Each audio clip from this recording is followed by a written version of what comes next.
దైవ గ్రంథంలో మనం చూస్తే దేవుడు ఎలా కనిపిస్తున్నాడు అంటే సర్వశక్తి కలిగిన వానిగా, సర్వాధికారం కలిగినటువంటి వానిగా ఆయన మనకు కనిపిస్తూ ఉన్నాడు.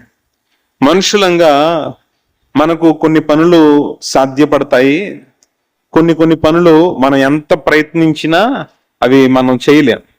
కానీ దేవుని విషయంలో చూస్తే ఆయనకు సాధ్యపడని విషయం అంటూ ఏదీ ఉండదు. దేవుని వాక్యం చెప్తుంది, దేవునికి సమస్తము సాధ్యము. కాబట్టి ఈ విషయాన్ని మనం క్షుణ్ణంగా దైవ గ్రంథంలో నుంచి నేర్చుకుందాం. ముందుగా ప్రార్థన చేసుకుని దేవుని వాక్యాన్ని ధ్యానించుకుందాం. తలలో ఉంచుదాం, ప్రార్థనలో ఏకీభవిద్దాం. మహాపరిశుద్ధుడు అయిన మా దేవా, కృపగల తండ్రి, దయగలిగిన మా ప్రభువా, నీకు స్తోత్రాలు. నీ వాక్యమును మేము నేర్చుకుంటూ ఉండగా, ధ్యానిస్తూ ఉండగా మాతో మీరు మాట్లాడండి ప్రభువా. నిన్ను గురించి నీవే మాకు ప్రత్యక్షపరుచుకుని బయలుపరిచి అనేక విషయాలు మాకు నేర్పించి సరిగ్గా నిన్ను అర్థం చేసుకుని నిన్ను సేవించడానికి మాకు కృప చూపించమని, ఈరోజు మాతో సూటిగా మాట్లాడమని యేసు క్రీస్తు మహాపరిశుద్ధ నామమున అడిగి వేడుకుని ప్రార్థన చేస్తున్నాం పరమ తండ్రి, ఆమేన్. బైబిల్ గ్రంథములో ఈ సర్వాధికారి అయినటువంటి దేవుడు, సర్వశక్తి కలిగినటువంటి దేవుడు అనే మాట మనకు ఆది కాండములో 17వ అధ్యాయములో 1వ వచనంలో కనబడుతుంది. అక్కడ దేవుడు అబ్రహాముతో మాట్లాడుతున్నాడు.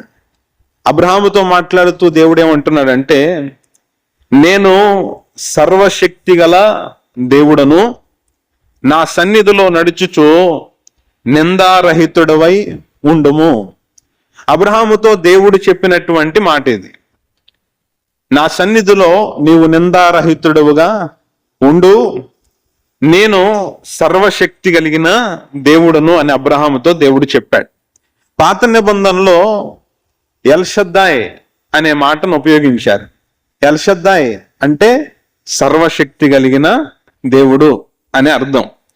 ఇక్కడ దేవుడు అబ్రహాముతో ఈ మాట మాట్లాడేటప్పుడు అబ్రహాము యొక్క పరిస్థితి ఏ విధంగా ఉంది అని మనం ఆలోచన చేస్తే, అబ్రహాము దేవుని దగ్గర నుండి వాగ్దానాన్ని పొందుకున్నాడు. నేను నీకు సంతానాన్ని ఇస్తాను అని దేవుడు వాగ్దానం చేశాడు.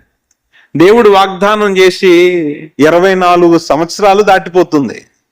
ఎన్ని సంవత్సరాలు? 24 సంవత్సరాలు దాటిపోతుంది. అబ్రహాము యొక్క వయసు చూస్తే 99 సంవత్సరాలు వచ్చేసాయి. సారమ్మ గారి వయసు చూస్తే 90 సంవత్సరాలు ఆమెకు వచ్చేసాయని దైవగ్రంథం చెప్తోంది. ఆ వయసులో ఉండి దేవుడిచ్చిన వాగ్దానమును గురించి ఆయన నిరీక్షించి ఆ సమయానికి నిరుత్సాహంతో ఉన్నాడు.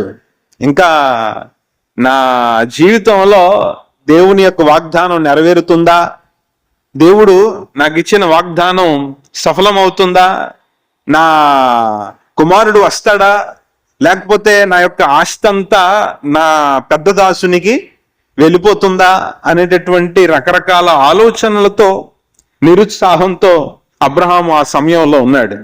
అటువంటి సమయంలో దేవుడు అబ్రహాముతో మాట్లాడుతున్నాడు. అబ్రహాము, నీ దేవుడనైనటువంటి నేను ఎల్షద్దాయిని, సర్వశక్తి గల దేవుడను. కాబట్టి నీ చుట్టూ ఉన్నటువంటి పరిస్థితులను నీవు చూడొద్దు, నీ వయసును నీవు చూడొద్దు, నీ బలాన్ని నీవు చూడొద్దు, నీ భార్య యొక్క వయసును నీవు చూడొద్దు. సహజంగా ఆ వయసులో పిల్లలు పుట్టడం అనేది అసాధ్యమైనటువంటి పని. కానీ దేవుడు ఏమంటున్నాడంటే, పరిస్థితులను చూడొద్దు, వయసును చూడొద్దు, బలమును శక్తిని చూడొద్దు. నీ భార్య గర్భం ధరించగలదా, ఆ బిడ్డను మొయ్యగలదా, ఆమెకు ఆ శక్తి ఉందా అని నీవు రకరకాల సందేహాల్లో మునిగిపోవద్దు. నీవు నా వైపు చూడు, నీ దేవుడనైనటువంటి నేను సర్వశక్తి గల దేవుడను అని అటువంటి పరిస్థితుల్లో ఉన్నటువంటి అబ్రహాముతో దేవుడు మాట్లాడుతూ ఉన్నాడు.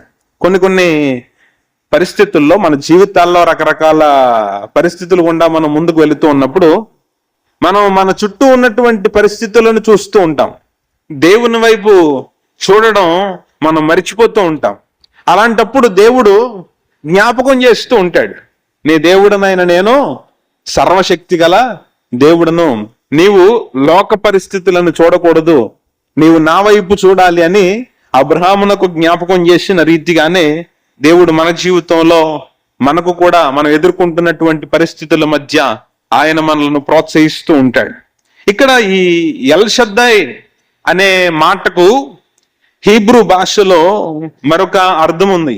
అధికారము, శక్తి అనే కాకుండా ఒక అర్థం ఉంది. ఏమిటా అర్థం అంటే, ఒక తల్లి తన బిడ్డను హత్తుకుని కౌగిలించుకుని ఆ బిడ్డకు పాలిచ్చి సంరక్షించేటటువంటి ఆ ఆదరణ అనే అర్థం వస్తుంది. అంటే దేవుడు తన యొక్క అధికారముతో ఆయన శాసించేవాడు మాత్రమే కాదు, ఆయన పరిపాలించేవాడు మాత్రమే కాదు, తన బిడ్డలను దగ్గరగా తీసుకుని హత్తుకొని వారిని పోషించి వారిని ఆదరించి బలపరిచేటటువంటి దేవుడు.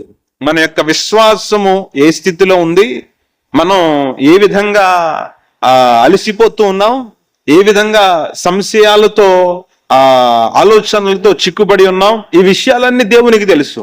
కాబట్టి అబ్రహాము ఆ పరిస్థితుల్లో ఉండడం, అబ్రహాము యొక్క నమ్మకత్వం దేవునికి తెలుసు, అబ్రహాములో ఉన్నటువంటి బలహీనతలు కూడా దేవునికి తెలుసు. కాబట్టి ఒక తల్లిలాగా, ఒక తండ్రిలాగా దేవుడు అబ్రహామును ఆదరిస్తూ బలపరుస్తూ ఉన్నటువంటి మాటే ఈ ఎల్ షద్దై అనేటటువంటి మాట. కాబట్టి మనము లోకములో ఉన్నటువంటి పరిస్థితుల వైపు చూడకుండా సర్వశక్తి కలిగినటువంటి దేవుని వైపు మనం చూడాలి అని దైవ గ్రంథంలో దేవుడు స్పష్టంగా తెలియచేస్తూ ఉన్నాడు. మనం ఒక చిన్న బిడ్డ ముందు ఒక బండ ఉంది అని మనం చూస్తే ఆ బండను ఎత్తడానికి చిన్నపిల్లవాడికి సాధ్యపడుతుందా? ఎత్తలేడు. ఇది నాకు సాధ్యపడే విషయం కాదు, దీన్ని నేను ఎత్తి పక్కన పెట్టలేను అని అతడు ఆలోచిస్తూ నుంచుని చూస్తూ ఉంటాడు. పక్కనే తండ్రి ఉన్నాడు అనుకోండి, తండ్రికి ఆ బండను తీసి పక్కన పెట్టడం అనేది ఎంతో పెద్ద విషయం కాదు. కాబట్టి తండ్రి ఏం చేస్తాడంటే దాన్ని తీసి పక్కన పెట్టేస్తూ ఉంటాడు. మన జీవితంలో మన సమస్యలను చూస్తూ ఉంటే అవి ఎలా కనబడతాయంటే, మనం ఎత్తలేనటువంటి, తీసి పక్కన పెట్టలేనటువంటి భారాల్లాగా, బరువుల్లాగా కనబడతాయి. కానీ మనం ఆ బండను చూడడం మానేసి తండ్రి వైపు చూస్తే తండ్రికి అదేమీ పెద్ద విషయం కాదు, అది చాలా చిన్న విషయం. ఆయన దాన్ని చాలా సులువుగా తీసి పక్కన పెట్టి మన మార్గాన్ని సుగమం చేసి ఆయన ముందుకు సాగమని మనకు ముందుకు నడిపిస్తూ ఉంటాడు. కాబట్టి మనకు అసాధ్యమైనటువంటి విషయాలు మనము చేయలేము, కానీ మనం నమ్మినటువంటి దేవుడు మాత్రం చేయగలిగినటువంటి వాడు. ఆయనకి అసాధ్యమైనది ఏదీ లేదు. కాబట్టి ఇక్కడ మనం నేర్చుకోవలసినటువంటి పాఠం ఏమిటి అంటే, మన యొక్క పరిస్థితులను చూసి మనం భయపడడం కాదు, కానీ అసాధ్యమైన వాటిని చేసేటటువంటి దేవుని వైపు చూసి మనం విశ్వాసంతో నిలవబడాలని ఈ విషయం మనకు నేర్పిస్తోంది. తర్వాత దేవుడు సర్వాధికారం కలిగినటువంటి వాడు అంటే సమస్త సృష్టి మీద దేవునికి అధికారం ఉంది అని దైవ గ్రంథం చెప్తుంది. ఈ సమస్త సృష్టి మీద కూడా దేవునికి అధికారం ఉంది. ఈ విశ్వాన్ని, అందులో ఉన్నటువంటి సమస్తాన్ని నోటి మాట ద్వారా కలుగజేసినటువంటి సృష్టికర్త అయినటువంటి దేవుడు సమస్తాన్ని కూడా ఆయన నియంత్రిస్తూ నడిపిస్తూ ఉన్నాడని దైవ గ్రంథం చెప్తుంది. చూడండి, కీర్తనల గ్రంథములో 24వ కీర్తన 1వ వచనంలో ఈ విధంగా వ్రాయబడి ఉంది, భూమియు దాని సంపూర్ణతయు, లోకమును దాని నివాసులను యెహోవావే. అన్నీ కూడా ఎవరివి అంటే దేవునివే. అన్నీ కలుగజేసినది ఎవరు? సృష్టికర్త ఎవరు అంటే దేవుడే. ఆ అధికారం ఎవరికి ఉంది అంటే దేవునికే ఉంది. మనం ఏదన్నా ఒక ఇంటిని కట్టుకుంటే ఆ ఇంటి మీద మనకు ఎంతో హక్కు ఉంటుంది. ఏదన్నా ఒక వస్తువును కొనుక్కుంటే ఆ వస్తువు మీద మనకెంతో హక్కు ఉంటుంది. అదేవిధంగా దేవుడు తన చేతులతో తన నోటి మాట ద్వారా చేసినటువంటి ఈ సృష్టి మీద, మన మీద దేవునికి హక్కు ఉంది అని దైవ గ్రంథం చాలా స్పష్టంగా తెలియచేస్తూ ఉంది. ఇక్కడ మనం చూస్తే ఈ ప్రకృతి కూడా దేవుని మాటకు లోబడడం దైవ గ్రంథంలో మనం చూస్తాం. దేవుని యొక్క సర్వాధికారానికి ఇది ఒక పెద్ద రుజువు. పాత నిబంధనలో దేవుడు ఆజ్ఞాపించినప్పుడు ఎర్ర సముద్రము 2 పాయలుగా విడిపోయినట్లుగా మనం చూస్తాం. అయ్యగారు కూడా దాని గురించి మనకెంతో చాలా వివరంగా బోధించారు. సముద్రం 2 పాయలుగా విడిపోవడం, చక్కటి దారి ఏర్పడడం, ప్రకృతి దేవునికి లోబడడం మనం చూసాం.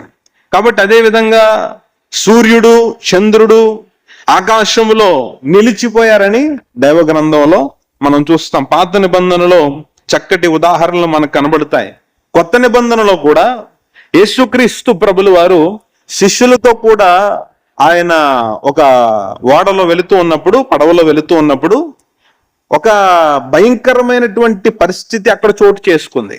పెద్ద గాలి, వర్షం, భయంకరమైనటువంటి ప్రమాదంలో వారు పడిపోయామని వారందరూ కూడా చేయాల్సినటువంటి ప్రయత్నాలన్నీ చేసి ఆందోళన పడిపోతున్నారు. ప్రభు దగ్గరికి వెళ్ళి, ప్రభువా మేము చనిపోతున్నాం, ప్రమాదంలో ఉన్నాం, మమ్మల్ని కాపాడండి అని గుండెలు బాదుకుంటూ ప్రభువుని వేడుకుంటున్నటువంటి సందర్భం అది. ప్రభువారు అంటారు, నేను ఇక్కడే ఉన్నాను కదా. ప్రభువారు ఎక్కడున్నారు? ఆ ఓడలోనే ఉన్నారు. అయినా సరే చుట్టూ ఉన్నటువంటి పరిస్థితులను చూసి మనుషుడు భయపడుతూ ఉన్నాడు. అదేవిధంగా మన జీవితంలో కూడా చాలా సార్లు మనం ప్రభు వైపు చూడకుండా చుట్టూ ఉన్నటువంటి ప్రమాదకరమైనటువంటి పరిస్థితులను చూసి ఆందోళన పడిపోతూ ఉంటాం, చింత పడిపోతూ ఉంటాం. ఎవరి వైపు చూడాలి అంటే దేవుని వైపు చూడాలి. అబ్రహాముతో దేవుడు చెప్పినటువంటి సత్యము అదే. ఈనాడు ఇక్కడ కూడా మనం చూస్తున్నటువంటి భాగంలో కూడా శిష్యులతో ప్రభువారు చెబుతున్నటువంటి విషయం కూడా అదే. నేను మీతో కూడా ఉండగా మీరెందుకు పరిస్థితులను చూస్తున్నారు? నేను ఓడలో ఉండగా, నేను మీ జీవితంలో ఉండగా మీరెందుకు భయపడుతున్నారని ప్రభువు వారిని మందలించినటువంటి సందర్భం అది. ప్రకృతిని ఆయన శాసించినటువంటి సందర్భం అది. ఆకాశాన్ని ఆయన చూస్తూ నిమ్మలించమన్నప్పుడు అలాగే ఆకాశంలో ఉన్నటువంటి పరిస్థితులన్నీ కూడా సద్దుమణిగిపోయాయి.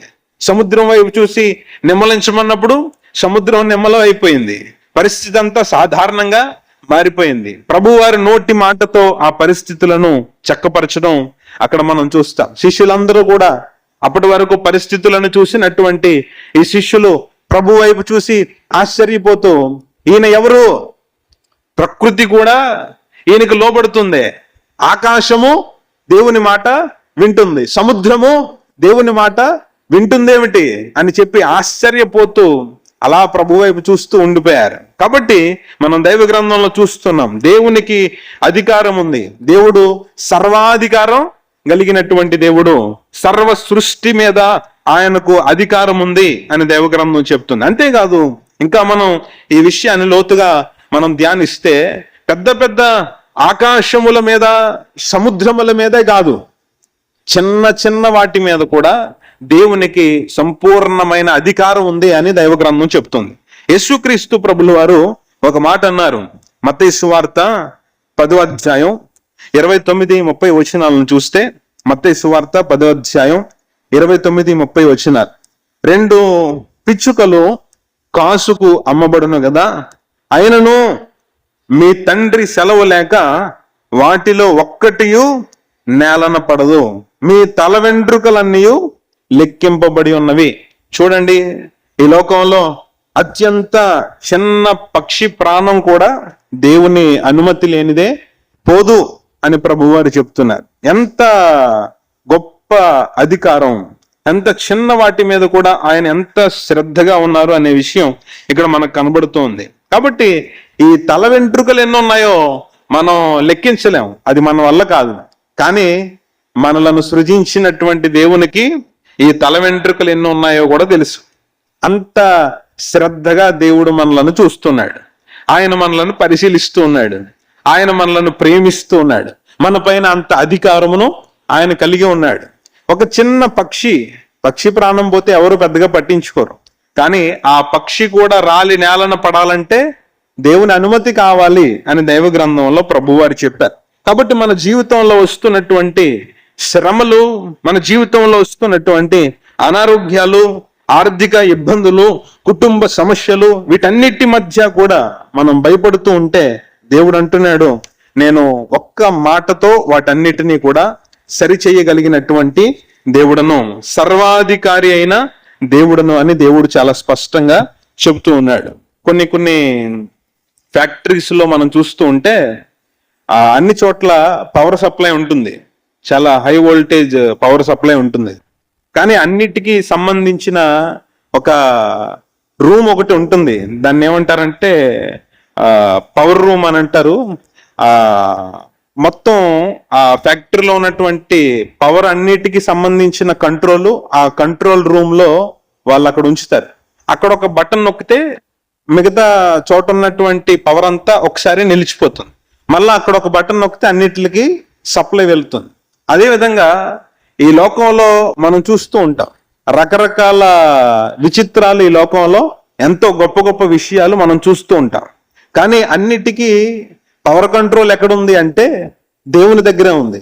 ఆయన అనుమతి ఇస్తేనే ఈ భూమి మీద ఏదన్నా జరుగుతుంది, ఆయన అనుమతి ఇస్తేనే ఆకాశంలో ఏదన్నా జరుగుతుంది. ఇంకా మనం లోతుగా వెళితే ఆయన అనుమతి ఇస్తేనే పరలోకంలో ఏదన్నా జరుగుతుంది. ప్రభువారు అంటారు, ఈ భూమి మీద అలాగే పరలోకములో కూడా నాకు సర్వాధికారం ఉంది అని ప్రభువారు చెప్పారు. కాబట్టి ఆయన అనుమతి లేనిదే చిన్న విషయం కూడా జరగదు అని దైవ గ్రంథం చెప్తోంది. కాబట్టి మనం అర్థం చేసుకోవాల్సింది ఏమిటి అంటే, దేవుడు సర్వాధికారి అయినటువంటి దేవుడు. మనుషుల మీద దేవునికి అధికారం ఉంది, ప్రకృతి మీద దేవునికి అధికారం ఉంది. అలాగే మరొక విషయం ఏమిటంటే, మూడో విషయం, ఆయన యొక్క అధికారాన్ని ఎవ్వరూ కూడా ఆపు చేయలేరు అని దైవ గ్రంథం స్పష్టంగా చెప్తుంది. ఎవ్వరూ కూడా దేవునికి వ్యతిరేకంగా ఏది చేయలేరు. మనం దైవ గ్రంథంలో చూస్తే యోబు గ్రంథములో యోబు భక్తుడు తన జీవితంలో అన్ని కోల్పోయి శ్రమల గుండా వెళుతున్నప్పుడు దేవుని యొక్క సర్వాధికారాన్ని గ్రహించి ఆయన ఇలా అంటాడు, నీవు 42వ అధ్యాయం 2వ వచనం, నీవు సమస్త క్రియలను చేయగలవనియు నీ ఉద్దేశము ఏదియు నిష్ఫలము కానేరదనియు నేను ఇప్పుడు తెలుసుకున్నాను అని యోబు చెప్తున్నాడు. ఏం తెలుసుకున్నాడట భక్తుడైనటువంటి యోబు? దేవుని యొక్క ఆలోచన ఏది కూడా నిష్ఫలం కాదు, ఏది కూడా నెరవేరకుండా ఆగిపోదు అని చాలా స్పష్టంగా తన అనుభవంలో నుంచి మాట్లాడుతున్నాడు. మనం చాలా రకరకాలైనటువంటి ప్లాన్స్ చేస్తూ ఉంటాం, రకరకాల ఆలోచనలు మనకుంటూ ఉంటాయి, రకరకాల ప్రయత్నాలు మనం చేస్తూ ఉంటాం. మన ప్రయత్నాలన్నీ సఫలమైపోతున్నాయా అంటే లేదు. చాలా ప్రయత్నాలు ఏమైపోతూ ఉంటాయి, విఫలం అయిపోతూ ఉంటాయి. ఏదో ఒకటి సఫలం అవుతూ ఉంటుంది. దేవుని మీద ఆధారపడి మనం రకరకాలుగా మన జీవితంలో రకరకాల ప్రయత్నాలు చేసుకుంటూ ముందుకు వెళ్తాం. కానీ దేవుని విషయంలో అలా కాదు. దేవుడు ఏదన్నా చేయాలనుకుంటే దాన్ని ఖచ్చితంగా చేయగలిగిన వాడు, దాన్ని ఎవ్వరూ కూడా ఆపు చేసేవారు లేరు, అది ఎప్పుడూ కూడా నిష్ఫలం కాదు అనేది భక్తుడైనటువంటి యోబు చాలా స్పష్టంగా చెప్తున్నాడు. మన యొక్క ఆలోచనలు వంటివి కావు దేవుని యొక్క ఆలోచనలు, మన యొక్క ఉద్దేశములు వంటివి కాదు దేవుని యొక్క ఉద్దేశములు. దైవ గ్రంథం చెప్తున్నటువంటి స్పష్టమైనటువంటి విషయం ఇది. అలాగే దైవ గ్రంథంలో ఒక మనుష్యుడు దేవుని యొక్క సంకల్పాన్ని ఎదిరించి ప్రవర్తించినట్టుగా మనం దైవ గ్రంథంలో చూస్తాం. యోనా జీవితంలో చూస్తే దేవుడు యోనాతో ఏమంటున్నాడంటే, నీవు నినేవే పట్టణానికి వెళ్ళి అక్కడ సువార్త ప్రకటించాలి అని యోనాతో దేవుడు చెప్తే, ఆ నినేవే పట్టణ ప్రజలకు సువార్త ప్రకటించడం యోనాకు ఇష్టం లేక తర్షీషు వాడ ఎక్కి తన ప్రయాణాన్ని ప్రారంభించాడు. అనుకున్నాడు ఏమిటంటే, దేవునికి వ్యతిరేకంగా నేను నా ప్రయాణాన్ని ప్రారంభించేశాను, వాడ ఎక్కగలిగాను, ప్రయాణాన్ని కూడా కొంతవరకు నేను సాగించగలిగాను, కాబట్టి ఇక మీదట నేను దేవుణ్ణి మాట వినను అనుకుని తన ప్రయాణాన్ని తాను కొనసాగిస్తూ ముందుకు వెళ్ళిపోతున్నాడు. కానీ దేవుడు సముద్ర గర్భంలో ఉన్నటువంటి ఒక పెద్ద మత్స్యముతో దేవుడు మాట్లాడుతూ ఉన్నాడు. వెళ్ళి నీవు ఆ యోనాను మృంగమన్నప్పుడు అది వెళ్ళి చక్కగా ఆ యోనాను మింగి ఎక్కడ ఊసింది తీసుకుని వెళ్ళి అంటే ఆ నినేవేకి వెళ్ళే మార్గంలోనే యోనాను తీసుకుని వెళ్ళి ఊసింది. అంటే నువ్వు ఎన్ని తిప్పలు పడినా, దేవునికి వ్యతిరేకంగా ఎన్ని చేయాలని ప్రయత్నం చేసినా నీవేమి చేయలేవో. మనుషుడు తన యొక్క ఉద్దేశాలను నెరవేర్చుకోలేడు. మనం ఏదన్నా చెయ్యగలిగాము అంటే అది దేవుని చిత్తమైంది కాబట్టి మనం చేశాము అని నమ్మిన వారు మాత్రమే ఆశీర్వదించబడతారు. నా శక్తిని బట్టి నేను చేశాను, నా బలాన్ని బట్టి నేను చేశాను, నా యొక్క జ్ఞానాన్ని బట్టి నేను చేయగలిగాను అనుకుంటే అది మన వెర్రితనమే. అటువంటి ఆలోచనలు మనకుంటే మనం దేవుని యొక్క ఆశీర్వాదాన్ని పొందుకోలేం. ఒక సామ్రాజ్య అధిపతిని మనం చూస్తాం దైవ గ్రంథంలో. ప్రపంచ అధినేతగా నిలవబడినటువంటి రాజు అయినటువంటి నెబుకద్నెజరు తనలో తాను అనుకుంటున్నాడు ఏమిటంటే, నేను నా జ్ఞానాన్ని బట్టి, నా బలాన్ని బట్టి ఈ గొప్ప రాజ్యాన్ని నిర్మించాను అనుకుంటున్నాడు. దేవుడు తనకు బుద్ధి చెప్పడానికి 7 సంవత్సరాలు తన యొక్క జ్ఞానాన్ని తీసివేశాడు. ఒక జంతువు మాదిరిగా అడవిలోకి వెళ్ళి జంతువుల మధ్య గడ్డి మేస్తూ 7 సంవత్సరాలు బ్రతికాడు. 7 సంవత్సరాలు కూడా అలాగే బ్రతికి 7 సంవత్సరాలు పూర్తి చేసిన తర్వాత దేవుని యొక్క గొప్పతనాన్ని ఒప్పుకుంటున్నాడు. దేవుణ్ణి కాదని మనం ఏది చేయలేము. ఆయన అధికారమే, ఈ భూమంతటా కూడా దేవుని అధికారమే ఉంది. ఆయన సర్వాధికారి అయినటువంటి దేవుడు అని అక్కడ నెబుకద్నెజరు రాజు ఒప్పుకున్నటువంటి సందర్భాన్ని మనం చూస్తాం. అలాగే యోసేపు జీవితాన్ని కూడా అయ్యగారు బోధించారు. యోసేపు కళలు వచ్చాయి. దేవుడు కొన్ని కళలను చూపించాడు, దర్శనాలను చూపించాడు. ఆ దర్శనాల్లో ఉన్నటువంటి విషయాలు ఇతడు చెప్పడం ద్వారా అన్నలు ద్వేషం పెట్టుకున్నారు. ద్వేషం పెట్టుకుని ఎలాగా నీ కళలు నెరవేరుతాయో మేము చూస్తాం అని చెప్పి యోసేపును తీసుకుని వెళ్ళి దాసునిగా ఐగుప్తుగా అమ్మేశారు. ఆ ఐగుప్తు వారికి అమ్మేసినప్పుడు ఇతను దాసునిగా తీసుకుని వెళ్ళిపోయారు.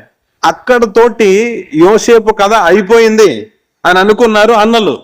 కానీ వీరు చేసినటువంటి ఈ దుష్ట ప్రయత్నాలన్నీ కూడా, కుతంత్రాలన్నీ కూడా యోసేపు జీవితంలో ఆశీర్వాదానికి కారణంగా దేవుడు చేశాడు.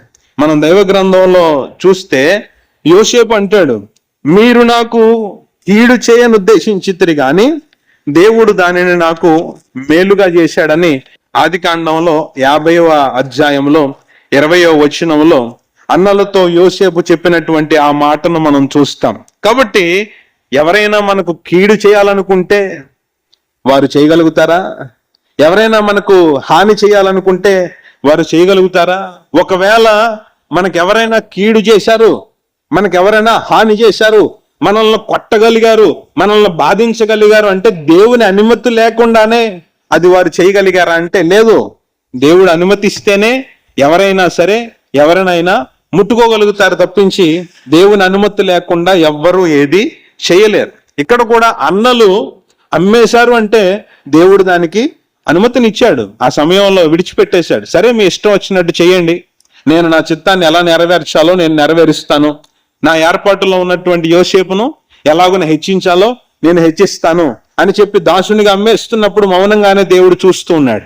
కానీ దాసునిగా అమ్మేసినటువంటి ఆ యోసేపు బాధలు పడ్డాడా, ఇబ్బందులు పడ్డాడా అంటే ఇబ్బందులు పడినా ఆ ఇబ్బందులలో నుండి ఎంత గొప్పగా దేవుడు హెచ్చించాడంటే ఎవ్వరు ఊహించనటువంటి రీతిలో దేవుడు అతన్ని హెచ్చించాడు. ఎప్పుడైతే ఆ ముందు చూపించినటువంటి ఆ కళలన్నీ కూడా నెరవేరాయో అప్పుడు చెబుతున్నాడు యోసేపు, ఇదిగో మీరు కీడుకే చేశారు కానీ దేవుడు తన యొక్క మాటను నా జీవితంలో నెరవేర్చడానికి ఈ విధంగా అన్నిటినీ అనుమతించాడు. దేవునికి స్తోత్రం. కాబట్టి మన జీవితంలో వస్తున్నటువంటి చిన్న చిన్న విషయాలను బట్టి మనం కలత పడకూడదు. మనం ఎదుర్కొంటున్నటువంటి శ్రమలను బట్టి ఇబ్బంది పడకూడదు. దేవుడు ఎందుకు అనుమతించాడో సరే దాన్ని ఎదుర్కొందాం, విశ్వాసంతో ముందుకు సాగుదాం. దేవుడు ఖచ్చితంగా గొప్పగా హెచ్చిస్తాడు, ఆశీర్వదిస్తాడు అని చెప్పి నమ్మి మనం ముందుకు సాగాలి. కూడి ఉన్నటువంటి ప్రియ సంగమా, ఈనాడు దేవుని యొక్క సర్వాధికారాన్ని గురించి మనం నేర్చుకున్నాం. కాబట్టి దేవుని యొక్క అధికారమునకు లోబడి మన జీవితములను దేవునికి అప్పగించి ప్రభువుకు నమ్మకముగా జీవిద్దాం. దేవుడు తన యొక్క వాక్యము ద్వారా మనలను ఆశీర్వదించునుగాక. ఆమేన్.